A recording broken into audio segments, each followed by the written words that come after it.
ഇന്ന് നമ്മൾ കാണാൻ പോകുന്നത് 2024 റിലീസ് ചെയ്ത ഒരു ഫിലിപ്പൈൻ സൂപ്പർ നാച്ചുറൽ ഹൊറർ മൂവിയാണ്. ചിത്രത്തിന്റെ പേര് എസ്പാന്താഹോ, അതായത് സ്കെയർക്രോ. അപ്പൊ നമുക്ക് ഒട്ടും തന്നെ സമയം കളയാതെ ഈ ഒരു പ്രേത ചിത്രത്തിന്റെ മുഴുവൻ കഥ കണ്ടാലോ? അതിനു മുൻപ് നിങ്ങൾ എൻ്റെ ഈ ചാനൽ ആദ്യമായിട്ടാണ് കാണുന്നതെങ്കിൽ സബ്സ്ക്രൈബ് ചെയ്യാനായിട്ട് മറക്കരുത്. തൊട്ടടുത്തുള്ള ബെല്ലൈക്കണും കൂടി ഒന്ന് ക്ലിക്ക് ചെയ്യുക. ചിത്രത്തിന്റെ സ്റ്റാർട്ടിംഗ് സീനില് പാബ്ലോ എന്നൊരു മുത്തശ്ശൻ മരണപ്പെടുന്നതാണ് നമ്മളെ കാണിക്കുന്നത്. അദ്ദേഹം ഒത്തിരി നാളായിട്ട് അസുഖം ബാധിച്ച് കിടപ്പിലായിരുന്നു. മുത്തശ്ശൻ മരണപ്പെട്ടത് കണ്ട് അദ്ദേഹത്തിന്റെ മകള്, നമ്മുടെ ഈ ചിത്രത്തിലെ കഥാനായിക മോണറ്റ്, ഫിറ്റ്സ് വന്ന് താഴെ കിടന്ന് പെടയാൻ തുടങ്ങി. അത് കഴിഞ്ഞ് അടുത്ത സീനില് പാബ്ലോ മുത്തശ്ശന്റെ മരണാനന്തര ചടങ്ങുകൾ നടക്കുന്നു. മുത്തശ്ശന്റെ ബന്ധുക്കളും വൈഫും മകളും കൊച്ചുമോനും എല്ലാവരും ഒത്തിരി സങ്കടത്തിലാണ്. ഈ സമയം മോണറ്റിന് വീണ്ടും വിറയിൽ വന്ന് താഴേക്ക് വീണു. അച്ഛന്റെ മരണം അവളെ കൊണ്ട് ഇപ്പോഴും താങ്ങാൻ കഴിഞ്ഞിട്ടില്ല. എല്ലാവരും ഇത് കണ്ട് ആകെ അപ്സെറ്റായി. ഈ സമയം അവരുടെ മെയ്ഡായ ഫിദ എന്ന സ്ത്രീ നായികയ്ക്ക് വേണ്ട മരുന്നൊക്കെ കൊടുക്കുന്നുണ്ട്. പിന്നീട് ഒരല്പസമയം കഴിഞ്ഞ് മോണറ്റ് കണ്ണ് തുറന്നു നോക്കുമ്പോ ഡാഡിയുടെ അടക്കമൊക്കെ കഴിഞ്ഞിരുന്നു. അവൾക്ക് അവസാനമായി അച്ഛനോട് യാത്ര പോലും പറയാൻ കഴിഞ്ഞില്ല. ഇപ്പോ നായികയുടെ അമ്മ അവളെ സമാധാനിപ്പിക്കും. നീ കണ്ണ് തുറക്കുന്നത് വരെ ഞങ്ങൾ കാത്തിരുന്നതായിരുന്നു, പക്ഷേ ശ്മശാനത്തിലെ ആളുകള് കാത്തിരിക്കാൻ തയ്യാറായില്ല. അതുകൊണ്ട് ചടങ്ങുകളൊക്കെ പെട്ടെന്ന് തന്നെ തീർക്കേണ്ടി വന്നു. അത് കേട്ടതും മോണറ്റിന് ആകെ സങ്കടമായി. അവള് കരയാൻ തുടങ്ങി. അന്ന് രാത്രി മോണറ്റ് ജോലിക്കാരിയായ ഫിദയെ തെരഞ്ഞ് വീടിന് താഴേക്കിറങ്ങി വരുമ്പോ ജോലിക്കാരിയെ വീടിനകത്ത് കാണുന്നില്ല. ഈ സമയം വീടിന്റെ ഡോറിൽ ആരോ പടപടയെന്ന് തട്ടുന്നുണ്ട്. അവള് ആ ഡോർ തുറക്കാനായിട്ട് മുന്നോട്ട് ചെന്നതും ആ ഡോർ അങ്ങ് തനിയെ തുറന്നു വന്നു. ആ ഡോർ ഇങ്ങനെ തട്ടിക്കൊണ്ടിരുന്നത് മോണറ്റിന്റെ ഡാഡിയുടെ പ്രേതമാണ്. ആ പ്രേതം അവളോട് അലറിക്കൊണ്ട് പറയും, അവനെ ഒരിക്കലും അകത്തേക്ക് കയറ്റരുത്. ഇവളാകെ ഞെട്ടിത്തെറിച്ച് നിൽക്കുക. ഇതൊക്കെ കണ്ട് നോക്കുമ്പോ ഇത്ര നേരം വീടിനകത്ത് നിന്നിരുന്ന മോണറ്റ് ഇപ്പോ വീടിന് വെളിയിലാണ്. ആകെ ഭയന്നു പോയ മോണറ്റ് ഡോറ് തുറക്കാൻ പറഞ്ഞ് ബഹളം വെക്കുന്നുണ്ട്. പെട്ടെന്നാണ് നായിക ഉറക്കത്തിൽ നിന്ന് ഞെട്ടി കണ്ണ് തുറക്കുന്നത്. അവള് ഡാഡിയെ സ്വപ്നം കണ്ടതായിരുന്നു.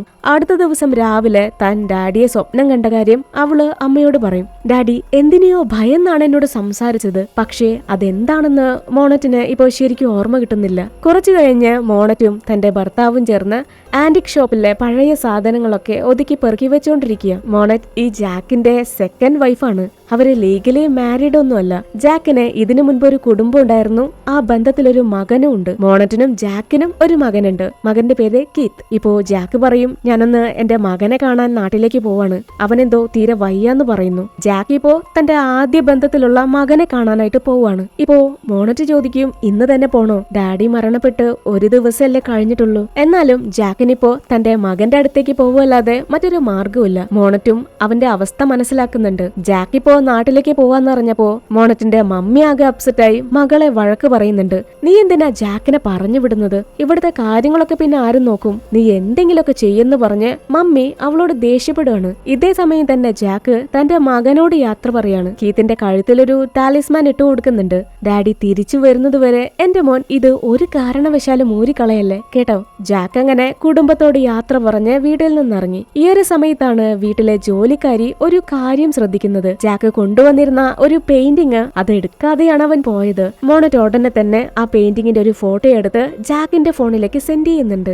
അതിനുശേഷം ആ വീട്ടിലെ മറ്റൊരു ജോലിക്കാരൻ ഹെൻറി ആ പെയിന്റിംഗ് എടുത്ത് ഷോപ്പിനുള്ളിലേക്ക് കൊണ്ടുവരുന്നത് കാണുമ്പോ മമ്മി അത് കണ്ട് ആകെ ടെൻഷനായി. അത് അകത്തേക്ക് കൊണ്ടുവരരുത്, അത് ചീത്തയാന്നൊക്കെ പറഞ്ഞ് ബഹളം വെക്കുന്നുണ്ട്. എവിടെ നായിക അതൊന്നും തന്നെ കേൾക്കില്ല. എത്രയും പെട്ടെന്ന് തന്നെ ഇത് വിറ്റുപോകുമെന്ന് പറഞ്ഞ് അവൾ അത് അകത്ത് കൊണ്ടുവെക്കുകയാണ്. റോസ പറയുന്നത് മകള് കേൾക്കില്ല. ഈ സമയം ഒരു കാക്ക മരത്തിലിരുന്ന് കരയുന്നത് മമ്മി ഒരു പേടിയോടെ തിരിഞ്ഞു നോക്കുന്നുണ്ട്.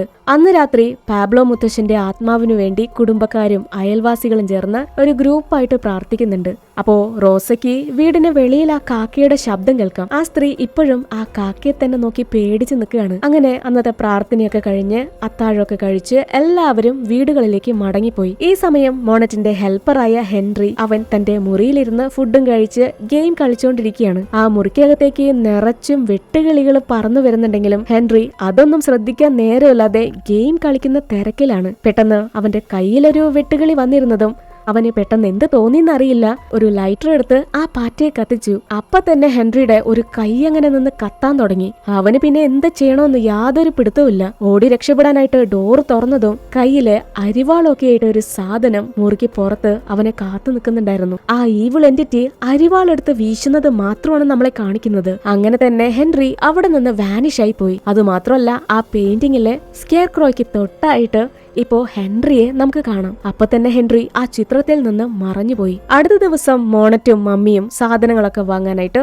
മാർക്കറ്റിലേക്ക് പോവാണ്. അപ്പോ എന്തായാലും കുഞ്ഞിനെ നോക്കണം, ഷോപ്പും നോക്കണം. കുഞ്ഞിനെ ഹെൻറിയെ ഏൽപ്പിക്കാനായിട്ട് ഫിദ അവന്റെ മുറിയിലേക്ക് ചെന്നെങ്കിലും പുള്ളിക്കാരനെ മുറിക്കകത്ത് കാണാനില്ല. മുറി നിറയെ പുല്ലും വൈക്കോലും ആണ്. അങ്ങനെ അവര് മാർക്കറ്റിലേക്ക് പോകുന്ന വഴിക്ക് ഫിദ ഹെൻറിയെ കുറിച്ച് പറയുന്നുണ്ട്. അവൻ എപ്പോഴും ഗൾഫിലേക്ക് ജോലിക്ക് പോണെന്ന് പറഞ്ഞ് തിരക്ക് പിടിക്കും. ഇനി നാട് വിട്ടു പോയതാണോ? പിന്നീട് അവര് മാർക്കറ്റിലെത്തിയതും മോണറ്റിന് എന്തോ വല്ലാതായി. അവളുടെ കയ്യും കാലൊക്കെ വിറയ്ക്കാൻ തുടങ്ങി. ഫിദ പെട്ടെന്ന് തന്നെ അവൾക്കുള്ള മെഡിസിൻസ് ഒക്കെ കൊടുക്കുന്നുണ്ട്. മോണറ്റ് ആകെ അപ്സെറ്റ് ആയിട്ട് ഫിദയോട് പറയും, നീ ചെന്ന് സാധനങ്ങളൊക്കെ വാങ്ങിക്കോ, ഞാൻ കുറച്ചു നേരം റെസ്റ്റ് എടുക്കട്ടെ. നായികയുടെ ഈ അവസ്ഥ കണ്ട് റോസ അവളെ വഴക്ക് പറയുന്നുണ്ട്. നീ നേരത്തിന് മരുന്ന് കഴിക്കുന്നില്ല, ഭക്ഷണം കഴിക്കുന്നില്ല, ഇങ്ങനെ എവിടെയെങ്കിലും വീണ് എന്തെങ്കിലും പറ്റിയാലോ? നിന്റെ മകൻ ഇപ്പോഴും കുഞ്ഞാണ്, നീ എന്താ അവനെ കുറിച്ച് ചിന്തിക്കാത്തെ? ഇവരങ്ങനെ ഈ മാർക്കറ്റിൽ കിടന്ന് തർക്കിക്കുന്നത് കണ്ട് ആ ഷോപ്പിലെ ലേഡി പേടിച്ചിട്ട് കുരിശൊക്കെ വരയ്ക്കുന്നുണ്ട്. അങ്ങനെ മമ്മിയുടെയും മോളുടെയും തർക്കമൊക്കെ കഴിഞ്ഞ് അവര് മാർക്കറ്റിൽ നിന്ന് തിരികെ വീട്ടിലേക്ക് വരുമ്പോ വീടിന് വെളിയില് ഒരു കാറ് കിടക്കുന്നുണ്ടാവും. അത് കസ്റ്റമർ ആണെന്ന് കരുതി മോണറ്റ് മകനെ വാൺ ചെയ്യുന്നുണ്ട്. നിന്നോട് പറഞ്ഞിട്ടില്ലേ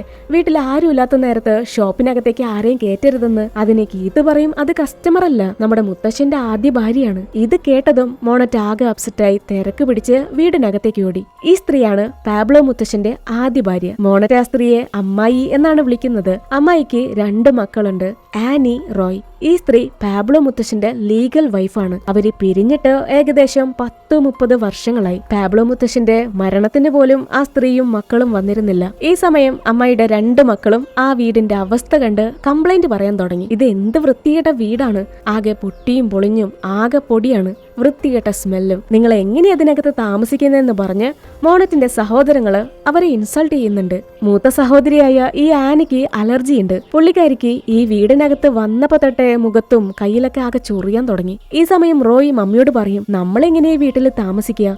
വൃത്തിയുമില്ല, നെറ്റ്വർക്കും ഇല്ല. ഈ ഫോണും നെറ്റും ഒന്നും ഇല്ലാതെ പുള്ളിക്കാരനെ കൊണ്ട് ഒരു സെക്കൻഡ് പോലും ജീവിക്കാൻ പറ്റില്ല കേട്ടോ. നമുക്ക് തൊട്ടടുത്തുള്ള വല്ല ഹോട്ടലിലും താമസിച്ചാലോ? അതിന് മമ്മി മകനെ വഴക്ക് പറയും. നമ്മളെന്തിന് ഹോട്ടലിൽ താമസിക്കണം?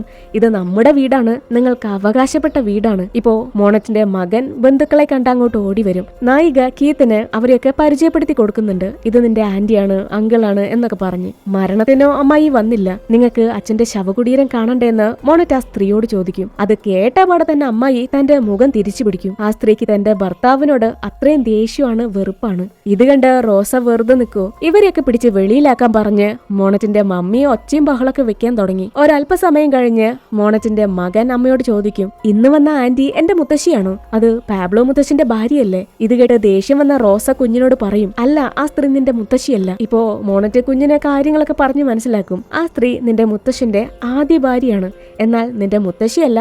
എന്നാലും അവരെ ബഹുമാനിക്കണം. പിന്നെ റോയും ആനിയും നിന്റെ ബന്ധുക്കളാണ്, നിന്റെ അങ്കിളും ആന്റിയാണ്. അവര് തന്റെ സഹോദരങ്ങളാണ്. കുഞ്ഞെ ഇനി എന്തെങ്കിലും ചോദിച്ചാലോ എന്ന് കരുതി മോണറ്റ് കീത്തിനെ എങ്ങനെയെങ്കിലും മുറിയിലേക്ക് പറഞ്ഞു വിടാൻ ശ്രമിച്ചെങ്കിലും കുഞ്ഞ് വീണ്ടും ചോദ്യങ്ങൾ ചോദിക്കാൻ തുടങ്ങി. അവരെ നമ്മളെ ഈ വീട്ടിൽ നിന്ന് ഇറക്കി വിടോ? ഇത് കേട്ടതോടെ റോസ മുത്തശ്ശിക്ക് ആകെ കലി കയറി. ഇത് നമ്മുടെ വീടാണ്, ഇവിടെ നിന്ന് ആർക്കും നമ്മളെ ഇറക്കി വിടാൻ പറ്റത്തില്ല. പാബ്ലോ മുത്തശ്ശന്റെ ആദ്യ ഭാര്യയ്ക്ക് മോണറ്റിനോട് ദേഷ്യവും വെറുപ്പൊക്കെ ഉണ്ടെങ്കിലും ആ സ്ത്രീയുടെ മക്കൾക്ക് നമ്മുടെ നായികയെ ഒത്തിരി ഇഷ്ടമാണ്. കാരണം അവരുടെ അച്ഛനെ പൊന്നുപോലെ നോക്കിയത് നമ്മുടെ നായികയാണ്. പിന്നെ പാബ്ലോ മുത്തശ്ശൻ രണ്ടാമതൊരു ബന്ധത്തിലേക്ക് പോയതിന് കാരണം അത് മോണറ്റല്ലല്ലോ. അതുകൊണ്ട് ആനിക്കും റോയ്ക്കും മോണറ്റിനോട് യാതൊരു ദേഷ്യമോ വെറുപ്പോ ഇല്ല. പിന്നെ പാബ്ലോ മുത്തശ്ശന് ക്യാൻസർ ആയിരുന്നു. അദ്ദേഹം അസുഖം ബാധിച്ച് ഒത്തിരി കഷ്ടപ്പെട്ടിരുന്നതോ ആ 2 മക്കൾക്ക് അറിയില്ലായിരുന്നു. അവരുടെ മമ്മി തന്നെ ഡാഡിയെ കാണാൻ സമ്മതിക്കില്ലായിരുന്നു. ആനി പഴയ കാര്യങ്ങളൊക്കെ പറഞ്ഞ് ഒത്തിരി ഇമോഷണലായി. അന്ന് രാത്രി അയൽവാസികളും കുടുംബക്കാരൊക്കെ ചേർന്ന് പാബ്ലോ മുത്തശ്ശന് വേണ്ടി പ്രാർത്ഥിക്കുന്നുണ്ട്.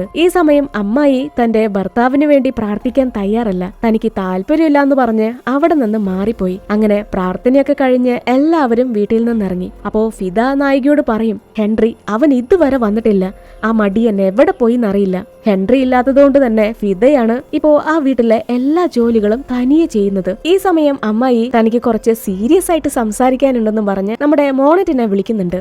ആ സ്ത്രീ ഇത്രയും നേരായിട്ടും റോസ മുത്തശ്ശിയോട് സംസാരിച്ചിട്ടില്ല. എന്തിന് റോസയുടെ മുഖത്തേക്ക് പോലും നോക്കുന്നില്ല. നാളെ രാവിലെ പാബ്ലോന്റെ സ്വത്ത് വിവരങ്ങളൊക്കെ നോക്കാനായിട്ട് കുറച്ചു പേര് വരും. അതിന് നീ എന്നെ സഹായിക്കണം. ഡാഡിക്ക് എവിടെയൊക്കെ സ്വത്തുണ്ട്, സ്ഥലങ്ങളുണ്ട്, അതൊന്നും അമ്മായിക്ക് കൃത്യമായിട്ട് അറിയില്ല. അത് കേട്ടതോടെ മോണറ്റ് ആകെ ഞെട്ടിപ്പോയി. നിങ്ങൾ ഈ സ്ഥലങ്ങളൊക്കെ വിൽക്കാൻ പോവാണോ? അതിനാ സ്ത്രീ ഇതെന്റെ സ്ഥലമാണ്, ഞാൻ പാബ്ലോന്റെ ലീഗൽ വൈഫാണ് എന്നൊക്കെ പറഞ്ഞോണ്ടിരിക്കുക. ഇത് കേട്ട് റോസയ്ക്ക് ആകെ ദേഷ്യം വന്നു. കഴിഞ്ഞ 30 വർഷം ആ സ്ത്രീ ഇങ്ങോട്ട് തിരിഞ്ഞു നോക്കിയിട്ടില്ല. പാബ്ലോയ്ക്ക് അസുഖം ബാധിച്ചപ്പോഴും മക്കൾ ഇങ്ങോട്ട് വന്നിട്ടില്ല. എന്തിന് മരണത്തിന് പോലും പങ്കെടുത്തിട്ടില്ല. നായിക അമ്മയെ സമാധാനിപ്പിക്കാൻ നോക്കി. റോസയാണെങ്കില് എല്ലാത്തിനെയും ഞാൻ ശരിയാക്കുന്നും പറഞ്ഞ് ദേഷ്യപ്പെട്ട് അവിടെ നിന്ന് ഇറങ്ങിപ്പോയി. ഇപ്പോ അമ്മായി തിരിഞ്ഞിട്ട് അവളോട് ചോദിക്കും, നീ എന്തെങ്കിലും പറഞ്ഞോ? അതിന് മോണറ്റ് പറയും, ഇല്ല, ഞാനൊന്നും പറഞ്ഞിട്ടില്ല. അടുത്ത സീനില് മോണറ്റ് തന്റെ ഷോപ്പിനകത്ത് ഇരുന്ന് ഉറങ്ങുന്നതാണ് നമ്മളെ കാണിക്കുന്നത്. പെട്ടെന്ന് ആ ഷോപ്പിന്റെ ഡോറില് ആരോ തട്ടാൻ തുടങ്ങി. അത് ആരാന്നറിയാനായിട്ട് ഡോറ് തുറന്നു നോക്കി. പുറത്ത് 2 കുഞ്ഞുങ്ങളെ കാണാം. ഇനി കസ്റ്റമർ ആരെങ്കിലും വന്നതാന്ന് കരുതി മോണറ്റ് കുഞ്ഞുങ്ങളുടെ അടുത്തേക്ക് ചെന്നു. നിങ്ങളുടെ പേരൻസ് എവിടെ?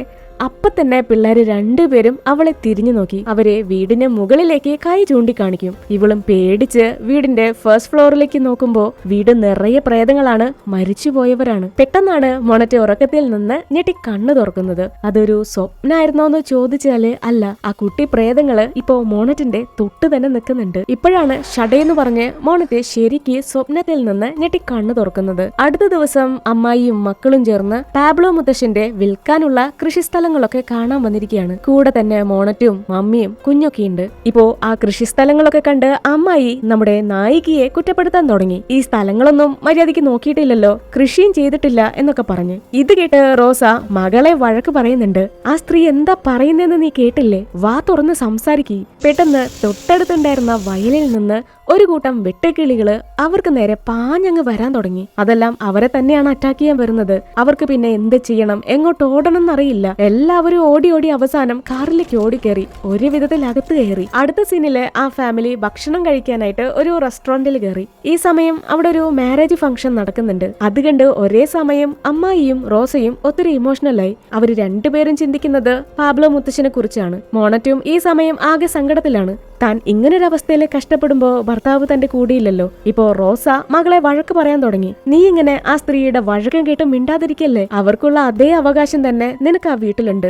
നീ അദ്ദേഹത്തിന്റെ മകളാണ്. ഇതും പറഞ്ഞ് റോസ ഒരു ബൗൾ എടുത്ത് താഴേക്ക് വലിച്ചെറിഞ്ഞു. അന്ന് രാത്രി വീട്ടുകാര് പാബ്ലോയ്ക്ക് വേണ്ടി പ്രാർത്ഥിക്കുന്നു. ഓരോ ദിവസം കഴിയും തോറും ആളുകളുടെ എണ്ണം കുറഞ്ഞോണ്ടിരിക്കുക. ഇന്നും പതിവ് പോലെ തന്നെ അമ്മായി ആ പ്രാർത്ഥനയില് പങ്കെടുക്കുന്നില്ല. മോണറ്റിനെ തനിയെ വിളിച്ച് അവളോട് സംസാരിക്കുന്നുണ്ട്. ഞാൻ ഈ വീട് വിൽക്കാൻ പോവാണ്. ഇത് കേട്ട് മോണറ്റ് ആകെ ഞെട്ടിപ്പോയി. നിങ്ങൾ ഈ വീട് വിറ്റ പിന്നെ ഞാനും എന്റെ ഫാമിലി എങ്ങോട്ട് പോകും? നായികയാണ് ഇത്രയും വർഷങ്ങളായിട്ട് ഈ വീടും കാര്യങ്ങളൊക്കെ നോക്കിയിരുന്നത്. ഇത് കേട്ട് അമ്മായി അവളോട് പറയും, നിങ്ങൾക്ക് താമസിക്കാൻ മറ്റൊരു സ്ഥലം കണ്ടെത്തണം. ഞാൻ എന്തായാലും ഈ വീട് വിൽക്കാൻ പോവാണ്. അങ്ങനെ പരസ്പരം അങ്ങോട്ടും ഇങ്ങോട്ടൊക്കെ കുറ്റപ്പെടുത്തി അവര് തർക്കിക്കാൻ തുടങ്ങി. എന്തിനെ ആ സ്ത്രീ അവളോട് വളരെ മോശമായിട്ട് സംസാരിക്കുന്നുണ്ട്. തന്റെ മകളോട് ഇത്ര മോശമായ രീതിയിൽ സംസാരിക്കുന്നത് കണ്ട് റോസയ്ക്ക് ആകെ ദേഷ്യം വന്നു.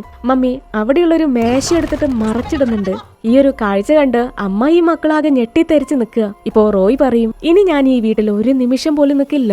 ആനിയും പറയുന്നുണ്ട്, ശരിയാണ്, നമുക്ക് തിരിച്ചു പോവാം. ഡാഡിക്ക് നമ്മളോട് അത്രയും ദേഷ്യമായിരിക്കും. ഇത് കേട്ട് ദേഷ്യം വന്ന അമ്മായി ആണെങ്കിൽ മകനെ ഒരൊറ്റ അടിയാണ്. റോയ് അവിടെ നിന്ന് ദേഷ്യപ്പെട്ട് തന്റെ മുറിയിലേക്ക് പോയി. പിന്നീട് ആ സ്ത്രീ പാബ്ലോ മുത്തശ്ശന്റെ മുറിയിലെ സാധനങ്ങളൊക്കെ ആകെ വലിച്ചു വാരി എടുത്ത് കളഞ്ഞോണ്ടിരിക്കുക. ഈ സമയം മോണറ്റ് തന്റെ അവസ്ഥ ആ സ്ത്രീയോട് പറഞ്ഞു നോക്കി. അവർക്ക് പോവാൻ മറ്റൊരു സ്ഥലവുമില്ല. തന്റെ മകളിങ്ങനെ കരഞ്ഞ് കാല് പിടിക്കുന്നത് റോസ ആ മുറിക്ക് പുറത്തിരുന്ന് കേൾക്കുന്നുണ്ട്. ഇപ്പോ റോസ മുത്തശ്ശി കരഞ്ഞോണ്ട് പറയും, എനിക്കറിയില്ലായിരുന്നു പാബ്ലോയ്ക്ക് മറ്റൊരു കുടുംബം ഉള്ളത്. സത്യം പറഞ്ഞ റോസ പാബ്ലോയുമായിട്ട് പ്രണയത്തിലാവുമ്പോ പുള്ളിക്കൊരു ഭാര്യയും 2 മക്കളും ഉള്ളത് ആ സ്ത്രീക്ക് അറിയത്തില്ലായിരുന്നു. ഇപ്പോ മോണറ്റിന്റെ മുഖം കാണുമ്പോ തന്നെ ആ സ്ത്രീക്ക് പാബ്ലോയുടെ മുഖം ഓർമ്മ വരും. താൻ ചതിക്കപ്പെട്ടു എന്ന സത്യം ആ സ്ത്രീയെ വല്ലാതെ വേദനിപ്പിക്കുന്നുണ്ട്. അതുകൊണ്ടാണ് അദ്ദേഹത്തിന്റെ ഓർമ്മകളുള്ള എല്ലാ സ്ഥലങ്ങളും ഈ വീടും വിൽക്കാനായിട്ട് ആ സ്ത്രീ തീരുമാനിച്ചത്. അമ്മായി ആ മുറിയിലുള്ള സാധനങ്ങളൊക്കെ എറിഞ്ഞു പൊട്ടിക്കുന്നുണ്ട്. ഇതേ സമയം തന്നെ റോയ് തന്റെ പെട്ടിയും ബാഗൊക്കെ പാക്ക് ചെയ്യാണ്. എത്രയും പെട്ടെന്ന് ഈ വീട്ടിൽ നിന്ന് ഇറങ്ങാനായിട്ട്. അങ്ങനെ വസ്ത്രം മാറാൻ ആ ടീഷർട്ട് അഴിച്ചതും സീലിംഗിൽ നിന്ന് എന്തോ ഒന്ന് അവന്റെ ദേഹത്തേക്ക് വന്ന് വീണു. റോയ്ക്ക് വല്ലാതെ വേദനിക്കാൻ തുടങ്ങി. എത്രയൊക്കെ നോക്കിയിട്ടും അവനെ കൊണ്ട് അതെന്താന്നറിയാൻ പറ്റുന്നില്ല. അവൻ എങ്ങനെയൊക്കെയോ തിരിഞ്ഞും മറിഞ്ഞും കണ്ണാടിയിലേക്ക് നോക്കുമ്പോ അതൊരു അട്ടയാണ്. അവൻ വേദന കൊണ്ട് കരഞ്ഞ് അതിനെ എങ്ങനെയൊക്കെയോ എടുക്കാൻ നോക്കുമ്പോ ദേ ആ മുറിയിലെ സീലിംഗിൽ ആകെ അട്ടയാണ്. അതങ്ങനെ ചറവറാന്ന് പറഞ്ഞ് അവന്റെ ദേഹത്തേക്ക് വന്ന് വീഴാൻ തുടങ്ങി. റോയ് മരണഭയത്തില് എന്ത് ചെയ്യണോന്നറിയാതെ ഓടിച്ചെന്ന് മുറിയുടെ ഡോർ തുറന്നു. നോക്കുമ്പോ ആ ഈവിൾ എൻറ്റിറ്റി അരിവാളും കൊണ്ട് ആ ഡീമൻ മുറുക്കി പുറത്ത് നിൽക്കുന്നുണ്ടായിരുന്നു. അങ്ങനെ തന്നെ റോയ് ആ മുറിയിൽ നിന്ന് വാനിഷ് ആയി പോയി. ഇപ്പോ ആ പെയിന്റിങ്ങിലെ മുൻപ് കൊല്ലപ്പെട്ട ഹെൻറിയെ കാണാം. തൊട്ട് തന്നെ ഇപ്പോ റോയിയെ കാണാം. അടുത്ത ദിവസം രാവിലെ റോസ തന്റെ മകളോട് മാപ്പ് പറയുന്നുണ്ട്. കാരണം ഇന്നലെ രാത്രി മേശയൊക്കെ മറച്ചിട്ട് ഒത്തിരി ബഹളമൊക്കെ വെച്ചില്ലേ. മോണറ്റ് അമ്മയോട് നല്ല ദേഷ്യത്തിലാണ്. അവള് മമ്മിയോട് സംസാരിക്കില്ല. പെട്ടെന്ന് തന്നെ ഫോൺ എടുത്ത് തന്റെ ഭർത്താവിനെ വിളിക്കുകയാണ്. മകനെ കാണാൻ നാട്ടിലേക്ക് പോയിട്ട് 3-4 ദിവസങ്ങളായി. ജാക്ക് ഇതുവരെ മോണറ്റിനെ കോണ്ടാക്ട് ചെയ്തിട്ടില്ല. അവള് അമ്മായിയും മക്കള് വന്നതും സ്ഥലമൊക്കെ വിൽക്കാൻ പോവാണെന്ന് ജാക്കിനോട് പറയുന്നുണ്ട്. ജാക്കാണെങ്കില് ഞാനിപ്പോ ഹോസ്പിറ്റലിലാണ്, മകന് തീരെ വയ്യ, ഞാൻ എത്രയും പെട്ടെന്ന് തന്നെ തിരിച്ചു വരാം എന്നൊക്കെ പറഞ്ഞ് ഭാര്യയെ സമാധാനിപ്പിക്കുകയാണ്. എന്നാൽ നമ്മളെ കാണിക്കുന്നുണ്ട് ജാക്ക് ഇപ്പോൾ ഉള്ളത് ഹോസ്പിറ്റലിലല്ല, ഏതൊരു റിസോർട്ടിലാണ്. അവൻ മോണറ്റിനോട് കള്ളം പറയാണ്. അവളിങ്ങനെ ഫോണിൽ സംസാരിക്കുന്ന നേരത്ത് മുകളിൽ നിന്ന് അമ്മായിയുടെ നിലവിളിയും കരച്ചിലൊക്കെ കേൾക്കാം. ആ സ്ത്രീയുടെ മകനെ കാണാനില്ല. റോയിയുടെ ബാഗും സാധനങ്ങളൊക്കെ മുറിയിലുണ്ട്, എന്നാൽ മകനെ കാണാനില്ല. തന്റെ മകനെ കാണാത്തതിനും ആ സ്ത്രീ നമ്മുടെ മോണറ്റിനെ കുറ്റപ്പെടുത്തുവാണ്. നീയും നിന്റെ അമ്മയെ പോലെ തന്നെ മന്ത്രവാദിനിയാണ്. കല്യാണം കഴിഞ്ഞ ഒരുത്തന്റെ കൂടെ തന്നെയല്ലേ നീയും താമസിക്കുന്നേ, നിന്റെ അമ്മയെ പോലെ തന്നെ. ഇത് കേട്ട് റോസയുടെ കൺട്രോള് തന്നെ പോയി. ഞാൻ ചെയ്ത തെറ്റിന് എന്റെ മകളെ തെറ്റുകാരിയാക്കല്ലേ എന്നും പറഞ്ഞ് റോസ ആ സ്ത്രീയെ ഒരു വടിയെടുത്ത് അടിക്കാൻ തുടങ്ങി. ഇനിയെങ്കിലും നീ നിനക്ക് വേണ്ടി ജീവിക്ക്, ഫൈറ്റ് ചെയ്യുന്നും പറഞ്ഞ് റോസ ദേഷ്യപ്പെട്ട് ആ മുറിയിൽ നിന്ന് ഇറങ്ങിപ്പോയി. അടുത്ത സീനില് നമ്മുടെ അമ്മായി തന്റെ മകനെ കാണാനില്ല എന്നും പറഞ്ഞ് പോലീസിനെ വീട്ടിലേക്ക് വിളിച്ചു വരുത്തി. അന്ന് രാത്രി പതിവ് പോലെ തന്നെ മോണറ്റും 2-3 അയൽവാസികളും ചേർന്ന് പാബ്ലോ മുത്തശ്ശിനു വേണ്ടി പ്രാർത്ഥിക്കുന്നു. അമ്മായി ഇന്നും മുഖം തിരിച്ച് മിണ്ടാതിരിക്കുകയാണ്. ഇപ്പോ ആനി അമ്മയോട് പറയും, നമുക്ക് മടങ്ങി പോവാം, ഇവിടെ എന്തോ ശരിയല്ല. കണ്ടില്ലേ, ഓരോ ദിവസം കഴിയും തോറും തന്റെ അവസ്ഥ മോശമായിക്കൊണ്ടിരിക്കുക. ആനി തന്റെ ദേഹത്തുള്ള അലർജിയൊക്കെ അമ്മയ്ക്ക് കാണിച്ചു കൊടുത്തു. ആ സ്ത്രീയുടെ കാല് പിടിച്ച് കരഞ്ഞു നോക്കി. എന്തൊക്കെ പറഞ്ഞു നോക്കിയിട്ടും ആ സ്ത്രീ മടങ്ങി പോവാനായിട്ട് തയ്യാറല്ല. ഈ വീടും സ്ഥലവും മോണറ്റിനോ അവളുടെ കുടുംബത്തിനോ വിട്ടുകൊടുക്കാൻ പറ്റത്തില്ല. മോണറ്റിനെ എങ്ങനെയെങ്കിലും ഈ വീട്ടിൽ നിന്ന് പറഞ്ഞു വിടണം. അതാണ് അമ്മായിക്ക് ഇപ്പൊ വേണ്ടത്. ആ സ്ത്രീ അങ്ങനെ തന്റെ മകളെ വഴക്ക് പറഞ്ഞ് മുറിക്ക് പുറത്തേക്ക് ഇറങ്ങിയതും ആ മുറിയുടെ ഡോർ അങ്ങ് തനിയെ ലോക്കായി. ആനിക്കാണെങ്കിൽ തന്റെ ശരീരം മുഴുവനും ചൊറിയാൻ തുടങ്ങി. ആ മുറിവിൽ നിന്നെല്ലാം പുഴുക്കള് പുറത്തേക്ക് ചാടാൻ തുടങ്ങി. വേദന കൊണ്ട് എന്ത് ചെയ്യണമെന്നറിയാതെ ആനി ഡോർ തുറക്കാൻ നോക്കിയെങ്കിലും അത് തുറക്കാൻ പറ്റുന്നില്ല. അവളും ഡോർ തുറക്കുന്നൊക്കെ പറഞ്ഞ് ഒച്ചയും ബഹളൊക്കെ വെക്കാൻ തുടങ്ങി. ഈ ബഹളം കേട്ട് മമ്മി മറുവശത്ത് നിന്ന് ആ ഡോർ തട്ടിക്കൊണ്ടിരിക്കുക. രണ്ടുപേർക്കും ആ ഡോർ തുറക്കാൻ പറ്റുന്നുണ്ടോ? ആ സ്ത്രീ സഹായത്തിനായിട്ട് മറ്റുള്ളവരെ അങ്ങോട്ട് വിളിക്കുന്നുണ്ട്. മോണറ്റ് പെട്ടെന്ന് തന്നെ താക്കോലെടുത്ത് ആ ഡോർ തുറക്കുമ്പോഴേക്കും ഇവിടെ മുറിക്കകത്ത് ആനിക്ക് തന്റെ പിറകിലായി എന്തോ ശബ്ദം കേൾക്കുന്നുണ്ട്. അവള് പെട്ടെന്ന് തിരിഞ്ഞു നോക്കുമ്പോ അതാ ഡീമനാണ്. അവർ എങ്ങനെയൊക്കെയോ ഡോറും തുറന്ന് അകത്തേക്ക് വരുമ്പോഴേക്കും ആനി അവിടെ നിന്ന് വാനിഷ് ആയി പോയി. തറയിലെ കുറെ പുല്ലും വൈക്കോലും മാത്രം. ആ പെയിന്റിങ്ങില് ഇപ്പോ ആനി തന്റെ സഹോദരന്റെ തൊട്ടടുത്ത് തന്നെ നിൽക്കുന്നുണ്ട്. ഇതേ സമയം തന്നെ ആ പെയിന്റിംഗ് നോക്കി റോസ ആകെ അപ്സെറ്റ് ആയി. തന്റെ പാസ്റ്റിലുള്ള പല കാര്യങ്ങളും ഓർമ്മ വരുന്നുണ്ട്. ആ സ്ത്രീക്ക് ആകെ ഭ്രാന്ത് പിടിച്ചതുപോലെ ഒരു കത്രികയെടുത്ത് ആ പെയിന്റിംഗ് ഒക്കെ വലിച്ചു കീറാൻ തുടങ്ങി. എന്നിട്ട് ആ സ്ത്രീ അവിടെ നിന്ന് തിരിച്ചു നടക്കുമ്പോ എന്തോ ശബ്ദം കേട്ട് റോസ തിരിഞ്ഞു നോക്കി. ഇപ്പൊ തന്നെ ആ സ്ത്രീ നശിപ്പിച്ചു കളഞ്ഞ ശപിക്കപ്പെട്ട ചിത്രം അത് പഴയതുപോലെ തന്നെ അവിടെ ഇരിക്കുന്നുണ്ട്. അന്ന് രാത്രി പ്രാർത്ഥിക്കാനായിട്ട് നായിക ജോർജിയ എന്നൊരു മുത്തശ്ശിയെ തന്റെ വീട്ടിലേക്ക് കൂട്ടിക്കൊണ്ടുവന്നു. ജോർജിയ ഒരു മന്ത്രവാദിനിയാണ്. ആ സ്ത്രീ എന്തൊക്കെയോ റിച്വൽസ് ഒക്കെ ചെയ്യുന്നുണ്ട് വീടിനുള്ളിലെ നെഗറ്റീവ് എനർജി ഇല്ലാതാക്കാൻ. ഇപ്പോ മന്ത്രവാദിനി മുത്തശ്ശി പറയും, നിങ്ങളെ ആരോ കേഴ്സ് ചെയ്തിരിക്കുകയാണ്, ഈ വീടും ഷോപ്പും ശപിക്കപ്പെട്ടിരിക്കുകയാണ്. നിങ്ങള് ഈയിടയ്ക്ക് എന്തെങ്കിലും ഒരു സാധനം ഈ വീടിനകത്തേക്കോ ഷോപ്പിനുള്ളിലേക്കോ കൊണ്ടുവന്നിരുന്നോ? ഇത് കേട്ട് റോസ ഉടനെ തന്നെ ആ പെയിന്റിങ് കാണിച്ചു കൊടുക്കും. മുത്തശ്ശി എന്തൊക്കെയോ മന്ത്രങ്ങളൊക്കെ ജപിച്ച് കുറച്ച് ചാരെടുത്ത് ആ പെയിന്റിങ്ങിലേക്ക് ഊതി. അപ്പൊ തന്നെ ആ പെയിന്റിങ് തിളങ്ങാൻ തുടങ്ങി. ആ പെയിന്റിങ്ങില് മരിച്ചുപോയവരുടെ ഒത്തിരി ചിത്രങ്ങള് തെളിഞ്ഞു വരാൻ തുടങ്ങി. അതിലെ ഹെൻറി, റോയ്, ആനി അവര് 3 പേര് മാത്രമല്ല, ഒത്തിരി പേരെ ആ ഡീമൻ കൊലപ്പെടുത്തിയിട്ടുണ്ട്. ഇത് തിരിച്ചറിഞ്ഞ ഉടനെ തന്നെ ഇത് തന്നെ കൊണ്ട് പറ്റത്തില്ല എന്നും പറഞ്ഞ് മന്ത്രവാദിനി മുത്തശ്ശി അവിടെ നിന്ന് തന്റെ ജീവനും കൊണ്ടോടി. എന്നാൽ അമ്മായി ഇതിലൊന്നും തന്നെ വിശ്വസിക്കുന്നില്ല. സത്യത്തിലെ ആ പെയിന്റിങ് ശപിക്കപ്പെട്ടതാണോ എന്നറിയാനായിട്ട് അമ്മായി ആ പെയിന്റിംഗ് എടുത്ത് തന്റെ സുഹൃത്ത് ഒരു പ്രൊഫസറെ കാണാനായിട്ട് പോവാണ്. പ്രൊഫസർ ആ പെയിന്റിംഗ് എക്സാമിൻ ചെയ്യുന്നുണ്ട്. ആ പെയിന്റിംഗ് വരച്ചിരിക്കുന്നത് സിൽവിയോ മഡാംബ എന്നൊരു ചിത്രകാരനാണ്. അയാള് 50s-ലും 60s-ലും വളരെ പേര് കേട്ട ഒരു ചിത്രകാരനായിരുന്നു. ആദ്യമൊക്കെ മഡാംബ പാടങ്ങളും കൃഷിസ്ഥലങ്ങളും ഒക്കെയായിരുന്നു വളരെ മനോഹരമായിട്ട് വരച്ചിരുന്നത്. എന്നാൽ പിന്നീട് അങ്ങോട്ട് വളരെ ക്രീപ്പി ആയിട്ടുള്ള ചിത്രങ്ങൾ വരയ്ക്കാൻ തുടങ്ങി. മഡാംബ എന്ന ചിത്രകാരനെ കുറിച്ച് ഒരു അർബൻ ലെജൻഡ് സ്റ്റോറി തന്നെയുണ്ട്. മഡാംബ തന്നെക്കാൾ പ്രായം കുറഞ്ഞ ഒരു പെൺകുട്ടിയെ പ്രണയിച്ചിരുന്നു. ആ പെൺകുട്ടിയുടെ ചിത്രം വരച്ചാണ് പുള്ളിക്കാരന് ആ പെൺകുട്ടിയോട് പ്രണയം തോന്നിയത്. ഇതറിഞ്ഞ ആ പെൺകുട്ടി തന്റെ ജീവനും കൊണ്ട് അവിടെ നിന്ന് രക്ഷപ്പെട്ടോടി. പിന്നീട് എത്രയൊക്കെ സുന്ദരികളായ പെൺകുട്ടികൾ വന്നിട്ടും മഡാംബയ്ക്ക് അവരെ അവരാരെയും ഇഷ്ടപ്പെട്ടില്ല. അയാൾക്ക് അവരുടെ ചിത്രങ്ങൾ വരയ്ക്കാനും കഴിഞ്ഞില്ല. ഇതിനെ തുടർന്ന് ഒരു സൈക്കോ ആയി മാറിയ മഡാംബ പെൺകുട്ടികളെ ടോർച്ചർ ചെയ്ത് കൊലപ്പെടുത്തി അവരെ ഒരു സ്കെയർക്രോ ആക്കി മാറ്റി. അതായത് ആ ഡെഡ് ബോഡികളൊക്കെ ഒരു കോലാക്കി മാറ്റി തന്റെ ബ്ലഡ് കൊണ്ട് തന്നെ വളരെ വിചിത്രമായ ചിത്രങ്ങൾ വരയ്ക്കാൻ തുടങ്ങി. തന്റെ പ്രണയം നഷ്ടപ്പെട്ട വേദന ആ സൈക്കോ തീർത്തത് മറ്റുള്ളവരെ കൊന്നിട്ടാണ്. ഇവിടെ മറുവശത്ത് ജോലിക്കാരി കുഞ്ഞിനെ ഉറക്കി കിടത്തി മുറിക്ക് പുറത്തേക്ക് ഇറങ്ങി. പെട്ടെന്ന് അവിടെയുള്ള ലൈറ്റൊക്കെ ആകെ മിന്നി മിന്നി ഓഫായി. അവൾക്ക് ആ ഷോപ്പിനുള്ളിലെ 2 കുട്ടി പ്രേതങ്ങളെ കാണാം. കറണ്ട് വന്നതും ആ കുട്ടികളെ അവിടെ കാണുന്നില്ല. ആകെ ഭയന്നു പോയ ഫിദ കുഞ്ഞിനെ നോക്കാനായിട്ട് തിരികെ മുറിയിലേക്ക് ഓടി. മോണറ്റ് പ്രത്യേകം പറഞ്ഞിരുന്നു കുഞ്ഞിന്റെ അടുത്ത് നിന്ന് മാറില്ലെന്ന്. എന്നാ മുകളിലേക്ക് ഓടി ചെല്ലുമ്പോഴേക്കും ആ മുറിയുടെ ഡോർ ലോക്കാണ്. അത് തുറക്കാൻ പറ്റുന്നില്ല. ആരോ അകത്തു നിന്ന് ലോക്ക് ചെയ്തിരിക്കുകയാണ്. അതേസമയം തന്നെ ആ ഡീമൻ അരിവാളായിട്ട് കുഞ്ഞിന്റെ അടുത്തേക്ക് വരുന്നതാണ് നമ്മളെ കാണിക്കുന്നത്. അടുത്ത നിമിഷം തന്നെ കുഞ്ഞിന്റെ കഴുത്തിലുണ്ടായിരുന്ന ടാലിസ്മാൻ പ്രകാശിക്കാൻ തുടങ്ങി. ആ ചെറുത്താന് കുഞ്ഞിനെ തൊടാൻ കഴിഞ്ഞില്ല. ഫിദ ഈ സമയം എങ്ങനെയൊക്കെയോ ഡോറൊക്കെ തുറക്കാൻ നോക്കി, പറ്റുന്നില്ല. അതെങ്ങനെയെങ്കിലും ചവിട്ടി തുറക്കാന്നും പറഞ്ഞ് ഓടുന്ന നേരത്ത് പെട്ടെന്ന് ഒരു പ്രേതം കയറിൽ അങ്ങനെ താഴേക്ക് വന്ന് ചാടി. അപ്പോഴേക്കും ഈ ബഹളങ്ങളൊക്കെ കേട്ട് കുഞ്ഞ് കണ്ണു തുറന്നു നോക്കുമ്പോ തന്റെ കൺമുന്നില് കണ്ണൊക്കെ തിളങ്ങി ഒരു കരിഞ്ഞ രൂപം. അപ്പോഴും ആ ഡീമൻ കുഞ്ഞിനെ ആക്രമിക്കാൻ നോക്കുന്നുണ്ട്. കഴുത്തിൽ ആ മാലയുള്ളതുകൊണ്ട് തന്നെ അതിന് കുഞ്ഞിനെ ഒന്നും ചെയ്യാൻ കഴിഞ്ഞില്ല. ആ എൻറ്റിറ്റി അവിടെ നിന്ന് മറഞ്ഞുപോയി. ഉടനെ തന്നെ കീത്ത് തന്റെ ജീവനും കൊണ്ട് ബെഡിനടിയിലും മറഞ്ഞിരുന്നു. ഈ സമയം പ്രേതത്തെ കണ്ട് പേടിച്ച് ഫിദ വീടിന് വെളിയിലേക്ക് ഓടാൻ നോക്കുമ്പോ ആ വീട് നിറച്ചും പ്രേതങ്ങളാണ്. അത് 1 2 ഒന്നല്ല. ഇപ്പോ ഒരു മണവാട്ടി പ്രേതം ഫിദയുടെ പിന്നിലൂടെ നടന്ന് അടുത്തേക്ക് വരുന്നുണ്ട്. അവള് പേടിച്ച് വിറച്ച് തിരിഞ്ഞു നോക്കി. പിന്നെ കേൾക്കുന്നത് ഫിദയുടെ കരച്ചിലാണ്. താഴെ കുറെ പുല്ല് കിടക്കുന്നുണ്ട്. ഫിദയുടെ ചിത്രം ആ പെയിന്റിങ്ങിൽ അങ്ങനെ തെളിഞ്ഞു വന്നു. മറുവശത്ത് പ്രൊഫസർ മഡാംബ വരച്ച ചിത്രങ്ങളൊക്കെ മറ്റുള്ളവർക്ക് കാണിച്ചു കൊടുക്കുന്നുണ്ട്. അയാള് തന്റെ പ്രണയിനിയുടെ ചിത്രങ്ങള് അതിമനോഹരമായിട്ട് വരച്ചിരുന്നു. ആ ചിത്രങ്ങൾ കണ്ട് മോണറ്റ് ആകെ ഞെട്ടിപ്പോയി. മഡാംബ എന്ന സൈക്കോ ഭ്രാന്തമായിട്ട് പ്രണയിച്ചിരുന്നത് മോണറ്റിന്റെ അമ്മയായിരുന്നു, അതായത് റോസിയായിരുന്നു. അങ്ങനെ പ്രൊഫസറെയും കണ്ട് അവര് വീട്ടിലേക്ക് തിരിച്ചു പോകുന്ന വഴിക്ക് അമ്മ ഈ റോസിയോട് ചോദിക്കും, സത്യം പറ, എന്റെ കുടുംബത്തെ നശിപ്പിക്കാൻ ആ പെയിന്റിങ്ങില് നീ എന്ത് കൂടോത്ര ചെയ്തത്? ഇപ്പോ റോസ പറയും, ഞാനൊന്നും ചെയ്തിട്ടില്ല, ഞാനന്ന് ഒരു കൊച്ചു പെൺകുട്ടിയായിരുന്നു. പണത്തിന് വേണ്ടിയാണ് മഡാംബയ്ക്ക് ചിത്രം വരയ്ക്കാൻ മോഡലായിട്ട് പോയത്. എന്നാ ഞാനതിൽ ഒരു തെറ്റും ചെയ്തിട്ടില്ല. ഈ സമയം ഇതൊക്കെ കേട്ട് ദേഷ്യം വന്ന അമ്മായി നമ്മുടെ മോണറ്റിനെ കുറ്റപ്പെടുത്താൻ തുടങ്ങി. എന്ത് പറഞ്ഞാലും ആ സ്ത്രീ മോണറ്റിനെതിരെ ചാടും. നീയും നിന്റെ അമ്മയെ പോലെ തന്നെ മന്ത്രവാദിനിയാണോ, അതോ നിന്റെ ജോലിക്കാരും മന്ത്രവാദികളാണോ? ഇത് കേട്ട് റോസ കരഞ്ഞോണ്ട് തന്റെ അവസ്ഥ പറയും. മഡാംബ ആദ്യം തന്നെ ഒരു മകളെ പോലെയായിരുന്നു കണ്ടിരുന്നത്. എന്നാ പിന്നെയാണ് അയാളുടെ ഉദ്ദേശം ശരിയല്ലാന്ന് തനിക്ക് മനസ്സിലായത്. റോസ അനാഥയായിട്ടാണ് വളർന്നത്. അന്ന് ആ പ്രായത്തില് മഡാംബ തന്നെ മകളായിട്ട് കാണാതെ പ്രണയിക്കാൻ തുടങ്ങി. ഇതറിഞ്ഞ റോസ തന്റെ ജീവനും കൊണ്ട് അവിടെ നിന്ന് രക്ഷപ്പെട്ടോടി. പിന്നീടാണ് റോസ പാബ്ലോ മുത്തശ്ശനെ കണ്ടുമുട്ടിയതും പ്രണയത്തിലായതും. അങ്ങനെ അവർക്ക് മോണറ്റ് എന്ന് പറഞ്ഞ ഒരു കുഞ്ഞും ജനിച്ചു. അന്നേരം പാബ്ലോയ്ക്ക് മറ്റൊരു കുടുംബം ഉള്ളത് റോസയ്ക്ക് അറിയില്ലായിരുന്നു. ഒരു കുടുംബം തകർക്കണം എന്ന് ഒരിക്കലും ആ സ്ത്രീ ചിന്തിച്ചിരുന്നില്ല.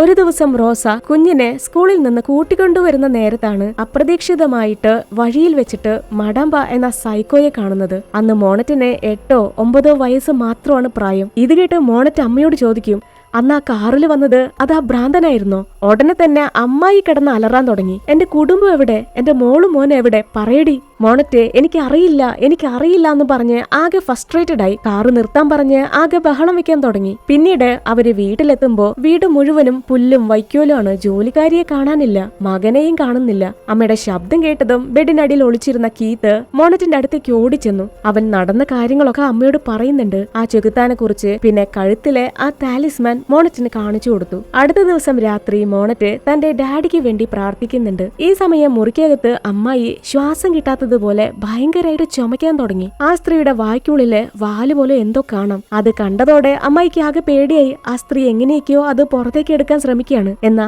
ആ സമയം ആ മുറിയുടെ ഡോറ് തനിയെ അടയുന്നുണ്ട്. എന്നാ ഡോറ് മുഴുവനായിട്ടും അടയുന്നില്ല, ഒരു മേശ തടഞ്ഞിരിക്കുക. ആ മുറിക്കകത്തേക്കാണെങ്കിൽ ചറ പറന്ന് പറഞ്ഞിട്ട് എലികൾ പാഞ്ഞു വരുന്നുണ്ട്. അപ്പൊ തന്നെ ഡോറ് ലോക്കായി. ഈ ബഹളങ്ങളൊക്കെ കേട്ട് റോസ തന്റെ മകളെയും കൊണ്ട് അങ്ങോട്ട് ഓടിയെത്തി. ഡോറ് ലോക്കാണ്, അകത്ത് എന്താണ് ഈ ബഹളം എന്നറിയില്ല.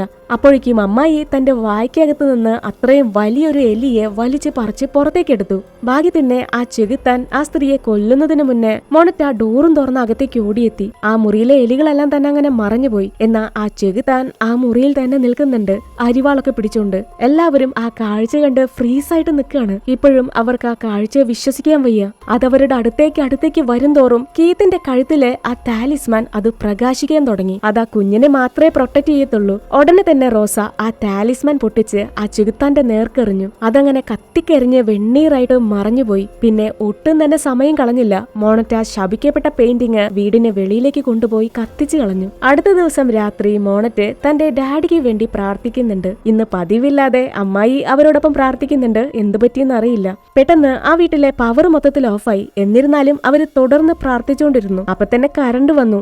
എന്നാലും വീടിനുള്ളിലാകെ എന്തൊക്കെയോ സ്ട്രേഞ്ച് ആയിട്ടുള്ള ശബ്ദങ്ങൾ കേൾക്കാം. അവരത് എന്താണെന്നറിയാനായിട്ട് എല്ലാവരും ഷോപ്പിനുള്ളിലേക്ക് ചെന്ന് നോക്കുമ്പോ മോണറ്റ് ഇന്നലെ രാത്രി കത്തിച്ചു കളഞ്ഞ പെയിന്റിങ് അതേ സ്ഥലത്ത് തന്നെ ഇരിക്കുന്നു. ആ ചിത്രം ആരെ കൊണ്ടും ഒരിക്കലും നശിപ്പിച്ച് കളയാൻ പറ്റത്തില്ല. ഇവരങ്ങനെ ആ കാഴ്ച കണ്ട് ഞെട്ടിത്തരിച്ച് നിൽക്കുമ്പോഴാണ് അമ്മായിക്ക് പ്രൊഫസറിന്റെ ഫോൺ കോൾ വരുന്നത്. ഉടനെ തന്നെ പ്രൊഫസർ അവരുടെ വീട്ടിലെത്തി. ഇപ്പോ പ്രൊഫസർ കണ്ടെത്തിയ ചില ഞെട്ടിക്കുന്ന കാര്യങ്ങൾ അവർക്ക് കാണിച്ചു കൊടുക്കുന്നുണ്ട്. ഈ ഒരു പെയിന്റിങ് വാങ്ങിച്ച എല്ലാവരും മിസ്റ്റീരിയസ് ആയിട്ട് വാനിഷ് ആയിപ്പോയി. അവരെവിടെ പോയി എന്ന് ആർക്കും തന്നെ അറിയത്തില്ല. ഈ ചിത്രം അവസാനമായിട്ട് വാങ്ങിയത് ഫിലിപ്പീനിൽ താമസിക്കുന്ന ഒരു പണക്കാരനായ ചൈനീസുകാരനാണ്. ഈ സമയം മോണറ്റിനെ ആ ചൈനീസുകാരന്റെ ഫോട്ടോയ്ക്ക് തൊട്ട് പിന്നിലായിട്ട് അവൾക്ക് തന്റെ ഭർത്താവിനെ കാണാം. അതായത് ആ ഫോട്ടോയിലെ ഒരു മൂലയ്ക്ക് ജാക്ക് ചിരിച്ചുകൊണ്ട് നിൽക്കുന്നുണ്ട്. പ്രൊഫസർ പോയ ഉടനെ തന്നെ മോണറ്റ് ജോർജിയ എന്ന മന്ത്രവാദിനിയെ കാണാനായിട്ട് പോയി. ആ മുത്തശ്ശി നമ്മുടെ മോണറ്റിനോട് മാപ്പ് പറയാണ്. അന്ന് ആ പെയിന്റിംഗ് കണ്ട് വീട്ടിൽ നിന്ന് ഇറങ്ങി ഓടിയതല്ലേ. ഇപ്പോ മോണറ്റ് തന്റെ മകന്റെ കഴുത്തിൽ ആ ടാലിസ്മാൻ മുത്തശ്ശിക്ക് കാണിച്ചു കൊടുത്തു. ഈ ഒരു മാല കൊണ്ടാണ് അവരിപ്പോ ജീവിച്ചിരിക്കുന്നത്. മുത്തശ്ശി ആ താലിസ്മാൻ പരിശോധിച്ചു നോക്കി. അതിനകത്ത് ഒരു പ്രത്യേകതരം ചുവന്ന മണ്ണാണ്. ആരോ ഒരാള് ഈ കുഞ്ഞിന് ഒന്നും സംഭവിക്കരുത് എന്ന് കരുതിയാണ് ഇതവന് കൊടുത്തിരിക്കുന്നത്. ആ താലിസ്മാൻ മകന് കൊടുത്തത് ജാക്കാണ് അല്ലെ. ഈ ചുവന്ന മണ്ണ് എവിടെയാണെന്ന് തന്റെ കാക്കയ്ക്ക് കണ്ടുപിടിക്കാൻ പറ്റും. ജോർജിയ മുത്തശ്ശി അവർക്ക് വേണ്ടി മണ്ണെടുക്കാൻ കാടും മലയൊക്കെ താണ്ടി അവരെ ഒരു കുന്നിന് മുകളിലേക്ക് കൊണ്ടുപോയി. ഓരോരുത്തർക്കും ഓരോരോ താലിസ്മാൻ നൽകി. അമ്മായിക്ക്, മോണറ്റിന്, പിന്നെ കീത്തിന്. അപ്പോ മോണറ്റ് പറയും ഞങ്ങൾക്ക് 4 പേർക്കും വേണം, എന്റെ അമ്മയ്ക്കും വേണമെന്ന് പറയും. ഇവിടെയാണ് ചിത്രത്തിലെ ഒരു ട്വിസ്റ്റ് റിവീൽ ആവുന്നത്. നമ്മുടെ മോണറ്റിന്റെ അമ്മ അവള് കുഞ്ഞായിരിക്കുമ്പോ മരണപ്പെട്ടതാണ്. റോസയെ നായികയ്ക്ക് മാത്രമേ കാണാൻ സാധിക്കൂ. മോണറ്റ് ഈ താലിസ്മാൻ തന്റെ അമ്മയ്ക്കും വേണമെന്ന് പറയുന്നത് കേട്ട് അമ്മായി ആകെ അങ്ങ് ഞെട്ടിപ്പോയി. നിനക്ക് അവളെ കാണാൻ പറ്റുന്നുണ്ടോ? നിന്റെ അമ്മയെ കാണാൻ പറ്റുന്നുണ്ടോ? ഇപ്പോ മന്ത്രവാദിനി മുത്തശ്ശി പറയും അതെ, റോസ മകളുടെ കൂടെ തന്നെയുണ്ട്. അങ്ങനെ തന്നെ ഒരു ഫ്ലാഷ് ബാക്കിലേക്കാണ് നമ്മളെ കൊണ്ടുപോകുന്നത്.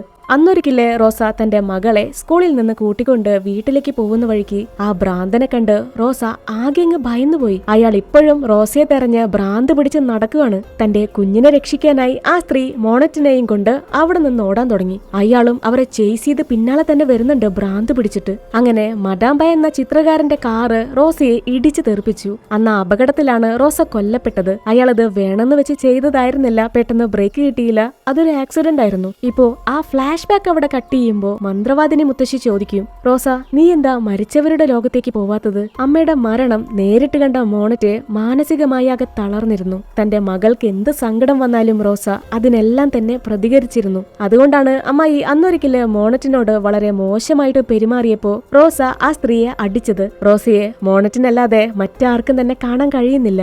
പിന്നെ ആ മേശ പറന്നു പോകുന്നതും റെസ്റ്റോറന്റിലെ പാത്രങ്ങളൊക്കെ തനിയെ താഴേക്ക് വീഴുന്നതും കണ്ട് റോയും ആനിയും അത് ഡാഡിയുടെ പ്രേതമാണെന്ന് കരുതി പേടിച്ചിരുന്നു. അതുകൊണ്ടാണ് റോയ് ആ വീട്ടിൽ നിന്ന് പോവാൻ തീരുമാനിച്ചത്. ഇപ്പോ അമ്മായി ആ മന്ത്രവാദിനിയോട് ചോദിക്കും, നമുക്ക് രക്ഷപ്പെടാൻ മറ്റൊരു മാർഗമില്ലേ? ഈ ടാലിസ്മാൻ നമ്മളെ എപ്പോഴും രക്ഷിക്കോ? ഇത് കേട്ട് മുത്തശ്ശി ചിരിക്കാൻ തുടങ്ങി. നിങ്ങൾക്കിപ്പോ രക്ഷപ്പെടണം, ഈ ഒരു കേഴ്സ് ബ്രേക്ക് ചെയ്യണം എന്നാണെങ്കിൽ ഒരേ ഒരു വഴി മാത്രമാണുള്ളത്. ഈ പെയിന്റിംഗ് ആരാണോ കാശ് കൊടുത്ത് വാങ്ങിച്ച് നിങ്ങളുടെ വീട്ടിലേക്ക് കൊണ്ടുവന്നത് അയാള് മരിക്കണം. അതായത് ജാക്ക് മരിക്കണം. എന്നാലേ ഇവർക്ക് രക്ഷപ്പെടാൻ പറ്റുള്ളൂ. അവരങ്ങനെ തിരിച്ചു പോകുന്ന വഴിക്ക് മോണറ്റ് കാറിൽ നിന്നിറങ്ങി ആകെ ഇമോഷണലായി. താനും തന്റെ അമ്മയെ പോലെ തന്നെ ചതിക്കപ്പെട്ടിരിക്കുകയാണ്. ജാക്ക് തന്നെ ചതിക്കുകയായിരുന്നു. എന്തിന്? തന്റെ ഡാഡിയുടെ സ്വത്തിന് വേണ്ടി. ഇവരെല്ലാവരും മരിച്ചു കഴിഞ്ഞാൽ പിന്നെ ഈ സ്വത്തെല്ലാം തന്നെ ജാക്കിനാണ്. തന്റെ മകൻ മാത്രം കൊല്ലപ്പെടാതിരിക്കാനാണ് കീത്തിന്റെ കഴുത്തിൽ ആ താലിസ്മാൻ ഇട്ടുകൊടുത്തത്. അതായത് ജാക്കിന് തന്റെ ഭാര്യ ഉൾപ്പെടെ എല്ലാവരും മരിക്കണം. അമ്മായി അവളെ സമാധാനിപ്പിക്കുന്നുണ്ട്. നമ്മൾ ഒരിക്കലും ചതിയിൽപ്പെട്ട് തളർന്നു പോവരുത്. മോണറ്റ് ഇത് കേട്ട് മനസ്സ് തകർന്ന് കരയാണ്. അങ്ങനെ തന്നെ അവൾക്ക് വിറയില് വന്ന് താഴേക്ക് തളർന്നു വീണു. ഈ ഒരു സമയം ജാക്കിന്റെ ഫോണിലേക്ക് മകന്റെ ഒരു മെസ്സേജ് വന്നു. അമ്മ മരണപ്പെട്ടു എന്ന് പറഞ്ഞ്. സ്വന്തം ഭാര്യ മരിച്ചതറിഞ്ഞ് ജാക്ക് സന്തോഷിക്കുകയാണ്. എല്ലാം അവൻ പ്ലാൻ ചെയ്തതുപോലെ തന്നെ നടന്നു. ജാക്ക് തന്റെ ബിസിനസ് പാർട്ട്നേഴ്സിനെ ആ മെസ്സേജ് കാണിച്ചു കൊടുക്കുന്നുണ്ട്. അവരും ആ മെസ്സേജ് കണ്ട് സന്തോഷിക്കുകയാണ്. അടുത്ത ദിവസം തന്നെ ജാക്ക് വീട്ടിലേക്ക് തിരിച്ചെത്തി തന്റെ മകനെ കാണാനായി. അവൻ മകന്റെ പേരും വിളിച്ച് വീടിനകത്തേക്ക് ചെല്ലുമ്പോ ദേ മരിച്ചു എന്ന് പറഞ്ഞ മോണറ്റ് ജീവനോടെ നിൽക്കുന്നു. ജാക്ക് നായികയെ കണ്ട് എന്ത് പറയണോന്നറിയാതെ നിൽക്കുമ്പോ നമ്മുടെ അമ്മായി പിന്നിൽ നിന്ന് വന്ന് അവന്റെ തലയ്ക്ക് ഒരൊറ്റ അടിയാണ്. അവന്റെ ബോധം പോയി. അന്ന് രാത്രി അമ്മായിയും മകളും പേരക്കുട്ടിയും ഒരുമിച്ചിരുന്ന് പാബ്ലോ മുത്തച്ഛന് വേണ്ടി പ്രാർത്ഥിക്കുന്നതാണ് നമ്മളെ കാണിക്കുന്നത്. ജാക്കിനെ അവിടെ ഒരു കസേരയിലെ കെട്ടിയിട്ടിട്ടുണ്ട്. അവനെ ബോധം തെളിഞ്ഞതും എന്നെ അഴിച്ചുവിടാൻ പറഞ്ഞ് ഒത്തിരി ബഹളം വെക്കാൻ തുടങ്ങി. അവൻ കുഞ്ഞിനെയും വിളിച്ച് കരയുന്നുണ്ട്. എന്നാൽ അമ്മായി കുഞ്ഞിനെയും കൊണ്ട് താഴേക്ക് ഇറങ്ങിപ്പോയി. എന്നോട് എന്തിനാ ഇങ്ങനെ ചെയ്തത്? ഇതും പറഞ്ഞ് മോണറ്റ് ആ ശപിക്കപ്പെട്ട പെയിന്റിലെ തുണി എടുത്തു മാറ്റി. ആ പെയിന്റിങ് കണ്ടതോടെ ജാക്ക് മരണഭയത്തില് വിറയ്ക്കാൻ തുടങ്ങി. ഭാര്യയുടെ മനസ്സ് മാറ്റാൻ എന്തൊക്കെയോ പറഞ്ഞു നോക്കി. നീ നിന്റെ സ്റ്റെപ്പ് മദറിനെ കൊല്ലുകയാണെങ്കിൽ ഈ സ്വത്ത് മുഴുവനും പിന്നെ നിന്റെ ആയിരിക്കും. നമുക്ക് രണ്ടുപേർക്കും ഇത് പങ്കിട്ടെടുക്കാം. ഇപ്പോ മോണറ്റ് മനസ്സ് തകർന്ന ജാക്കിനോട് പറയും, നീ എന്റെ ആ പഴയ ജാക്കല്ല, നീ ഇപ്പോ മറ്റാരുമാണ്. ഇതും പറഞ്ഞ് മോണറ്റ് താഴേക്ക് ഇറങ്ങിപ്പോയി. അപ്പൊ തന്നെ ആ വീട്ടിലെ ലൈറ്റ് ഓഫായി. ആ പെയിന്റിങ്ങിലെ സ്കെയർക്രോയിനെ കാണാനില്ല. ജാക്കിന് ചുറ്റും നിറയെ പ്രേതങ്ങളാണ്. പിന്നെ ആ വീടിനകത്ത് നിന്ന് ജാക്കിന്റെ കരച്ചില് മാത്രമാണ് നമ്മൾ കേൾക്കുന്നത്. അടുത്ത സീനില് അവര് പാബ്ലോ മുത്തച്ഛന്റെ കല്ലറയ്ക്ക് മുന്നിൽ നിന്ന് പ്രാർത്ഥിക്കുന്നു. അമ്മായി ഇപ്പോ മോണറ്റിനെ തന്റെ സ്വന്തം മകളായിട്ടാണ് കാണുന്നത്. അവരാ ശ്മശാനത്തിൽ നിന്ന് ഇറങ്ങുമ്പോ ഇപ്പോ മോണറ്റ് തിരിഞ്ഞു നിന്ന് അമ്മയോട് ചോദിക്കും, എന്താ പോരുന്നില്ലേ? അതിന് റോസ തന്റെ മകളോട് യാത്ര പറയും. എനിക്ക് പോവാനുള്ള സമയമായി. നീ കൃത്യമായിട്ട് മരുന്ന് കഴിക്കണം, അവരെ നന്നായിട്ട് നോക്കണം. പിന്നെ ആ സ്ത്രീയോട് ഞാൻ മാപ്പ് ചോദിച്ചതായിട്ട് നീ പറയണം. ഇതും പറഞ്ഞ് റോസ അവിടെ നിന്ന് മറഞ്ഞുപോയി. ഇതേ സമയം തന്നെ ഒരു ഗാർബേജ് ട്രക്കില് ആ ശപിക്കപ്പെട്ട പെയിന്റിങ് കാണിച്ചുകൊണ്ടാണ് എസ്പാന്തഹോ എന്ന ഈ ഒരു ഫാമിലി ഡ്രാമ ഹൊറർ മൂവി അവസാനിക്കുന്നത്. അപ്പോ ഇന്നത്തെ എന്റെ ഈ വീഡിയോ ഇഷ്ടപ്പെട്ടെങ്കിൽ ലൈക്ക് ചെയ്യാനായിട്ട് മറക്കരുത്. സപ്പോർട്ട് ചെയ്യാം. സബ്സ്ക്രൈബ് ചെയ്യാത്തവരുണ്ടെങ്കിൽ മറക്കാതെ സബ്സ്ക്രൈബ് ചെയ്യാം. Thank you.